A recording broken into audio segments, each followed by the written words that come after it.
ಇನ್ನು ಜಾತಿಗಣತಿ ವರದಿ ಸಲ್ಲಿಕೆಯಾದರೆ ಅಂದರೆ ವರದಿ ಜಾರಿಯಾದರೆ ಏನೆಲ್ಲ ಆಗಬಹುದು ಅಂತ ಒಂದು 5 ಪಾಯಿಂಟ್ ಇದೆ. ಅದನ್ನು ನೋಡ್ಕೊಂಡು ಬಿಟ್ಟು ಬರೋಣ. ಏನಂತಂದರೆ ವರದಿ ಬಗ್ಗೆ ಕೂಲಂಕುಷ ಅಧ್ಯಯನ ನಡೆಸಿ ವರದಿ ನೀಡಲು ಸಚಿವ ಸಂಪುಟ ಉಪಸಮಿತಿ ರಚನೆಯಾಗಬಹುದು. ಅಂದರೆ ಇವತ್ತಿನ 4 ಗಂಟೆ ಸಚಿವ ಸಂಪುಟ ಸಭೆಯಲ್ಲಿ.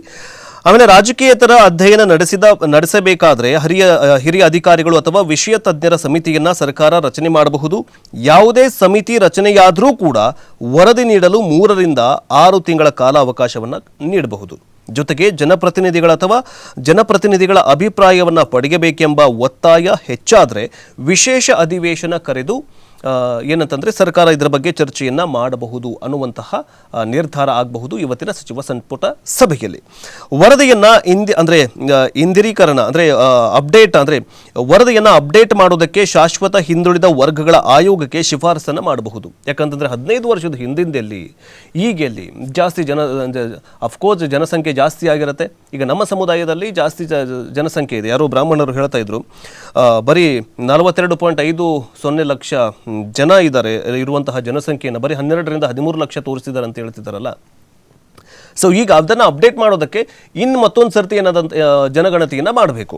ಇನ್ನು ಮತ್ತೊಂದೇನಂತಂದರೆ ವರದಿ ಬಗ್ಗೆ ಜಾತಿವಾರು ಇರುವಂತಹ ಆಕ್ಷೇಪಣೆ ಆಲಿಸಲು ಹಿಂದುಳಿದ ವರ್ಗಗಳ ಆಯೋಗದ ಹಾಲಿ ಅಧ್ಯಕ್ಷರಿಗೆ ಸೂಚಿಸಬಹುದು ಅನ್ನುವಂತಹ ಕೆಲವೊಂದಿಷ್ಟು ನಿರ್ಧಾರಗಳು ಆಗಬಹುದು ಅನ್ನುವಂತಹ ಅಂದಾಜನ್ನು ಇಡಲಾಗಿದೆ.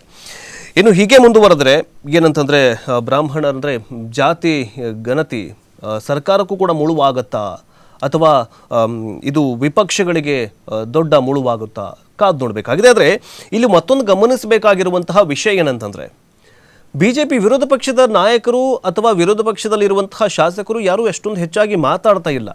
ಇಲ್ಲಿ ಮಾತಾಡ್ತಾ ಇರೋದು ಯಾರಂತಂದರೆ ಕಾಂಗ್ರೆಸ್ ಪಕ್ಷದಲ್ಲಿರುವಂತಹ ಶಾಸಕರು ಸಚಿವರು. ಲಕ್ಷ್ಮೀ ಹೆಬ್ಬಾಳ್ಕರ್ ಅವರು ಹೇಳ್ತಾರೆ ಏನಂತಂದರೆ ಈ ಜಾತಿ ಗಣತಿಯನ್ನು ಮತ್ತೊಂದು ಸರ್ತಿ ಮಾಡಬೇಕು ಅಂತ ಹೇಳ್ತಾರೆ. ಶಾಮನೂರು ಶಿವಶಂಕರಪ್ಪ ಅವರು ಏನು ಹೇಳ್ತಾರೆ ಅಂತಂದರೆ ಈ ಜಾತಿ ಗಣತಿ ವರದಿ ಏನಾದರೂ ಜಾರಿ ಆದರೆ ದೊಡ್ಡ ಹೋರಾಟ ಮಾಡ್ತೀವಿ ಅಂತ ಹೇಳ್ತಾರೆ. ಸೊ ಈಗ ಇಲ್ಲಿ ಕಾಂಗ್ರೆಸ್ ವರ್ಸಸ್ ಕಾಂಗ್ರೆಸ್ ನಡುವೆಗೆ ಈ ಜಾತಿ ಜ್ವಾಲೆ ಸ್ಫೋಟಗೊಳ್ಳುತ್ತಾ ಅನ್ನುವಂತಹ ಪ್ರಶ್ನೆ ಮೂಡೋದು ಸಹಜ.